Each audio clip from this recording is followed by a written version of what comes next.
Dragons, cute pets or dangerous threats? We'll find out this week on The Great Fantasy Debate. Yeah!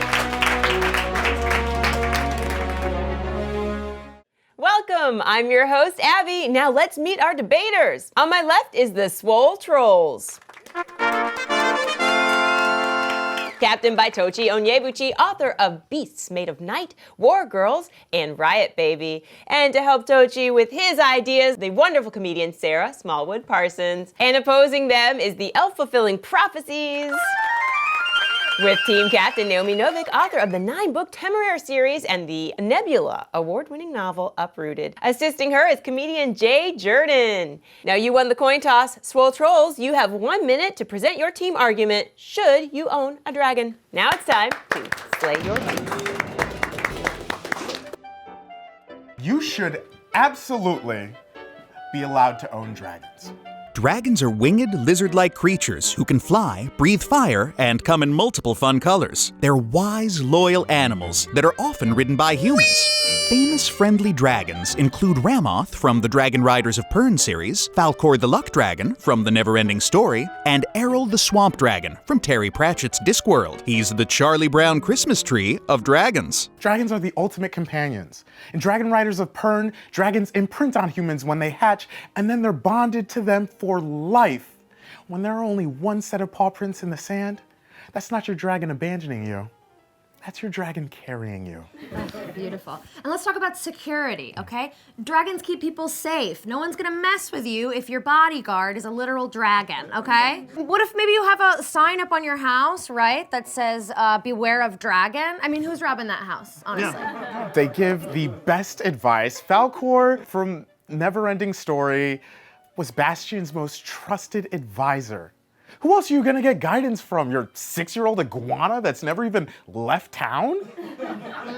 Hundreds of dollars you're gonna save every month, okay? Also heating. Oh my God. I mean, who can afford that stuff, right? If you have a dragon, it's just gonna, just blow it into the fireplace and then you're done. Done and done. That's time.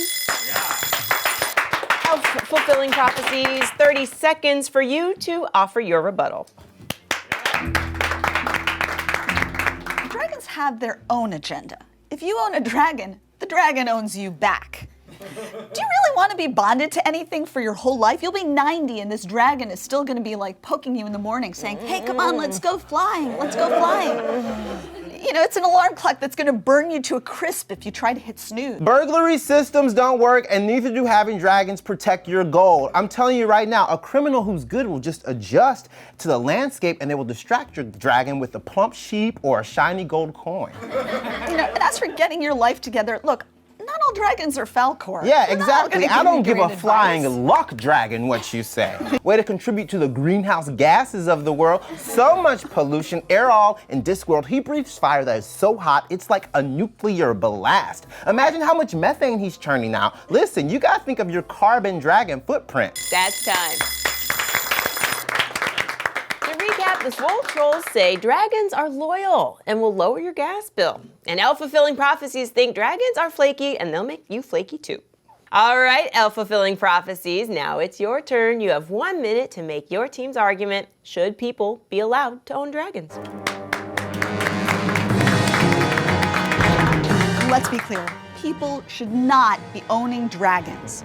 Dragons are the scourge of the skies. They're cruel, greedy creatures who hoard golden treasures. Infamous evil dragons include Lyanne from the Temeraire novels, Viserion, the undead dragon from Game of Thrones, and famous 1%er Smaug from The Hobbit. They're just not convenient.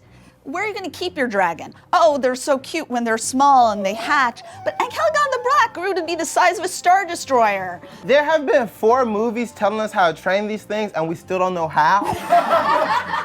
Medical costs. Your vet bill would be astronomical, not to mention your medical bills from all the incidental burns. Listen, you're gonna get burned every time they sneeze. Your house is gonna be destroyed, and no matter how nice the dragon is, Elliot from Peach Dragon, he will burn down a neighborhood if he has allergies. How are you gonna feed your dragon? What do dragons eat?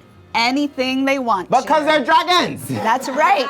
Let's just think about one classic example, Daenerys, right? She lets Drogon fly around free in Mirren. Does he just eat the goats? No, he occasionally chars the small child. No, just say no. Yeah, okay, and maybe you're saying... I can't believe you brought that up. By the way. Maybe you guys are saying, oh, no, truth hurts. I'm gonna have an indoor dragon, but then if you have a dragon inside your house, how big is your apartment? If you can afford a dragon, you're part of the 1%, and you're part of the problem. All right, Swole Trolls, you have 30 seconds to rebut, starting now. Sure, dragons get big, but how much space do you really need? Marie Kondo that stuff, because you know what sparks joy? Having a dragon. As far as cost, I mean, any pet is gonna cost you money, okay? Good cat litter, that stuff's expensive, okay? I mean, yeah, you're gonna have to go to the vet and things like that, but I mean, at the end of the day, it's gonna save you medical costs, right? Because if you got a mole, that dragon can burn that thing right off, okay? That's saving you a dermatologist visit. Now let's talk about diets. Okay, yes, it'll eat the town sheep, but you know what? Your town has too many sheep anyway. So many sheep. And as far as the 1%, look, just because I own a dragon doesn't mean I'm rich. I prioritize, okay? I don't have Netflix, I can't maintain a relationship, but I have a dragon. That's time. To recap, self-fulfilling prophecies say dragons are a safety hazard, while Swole Trolls think owning a dragon will make you your best self. You've both made your case and had a chance to respond, and now we're gonna turn up the heat with the appropriately named Dragon Fire Challenge. Bards have sung about dragons for eons. Now it's your turn. Each team will have to improvise a song encapsulating your stance on dragons. Sarah, you're up.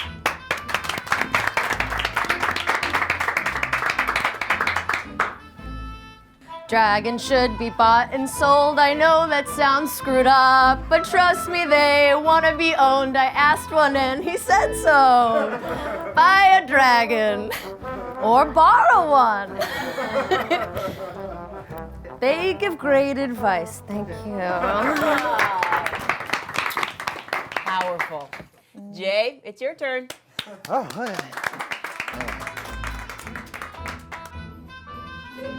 Spicy, medium, or mild, they will murder a small child. Fog, core, and smog. Don't treat dragons like they're small dogs. Don't adopt or take dragons. Wow, just wow. Okay, those are both great. I'm ready to make up my mind, which means it's time for the proclamation. I think people should not be allowed to own dragons. Who wants to deal with their friend bringing an emotional support dragon to brunch? No, thank you. Do you agree with my decision? Let us know in the comments. We'll see you next time on The Great Fantasy Debate.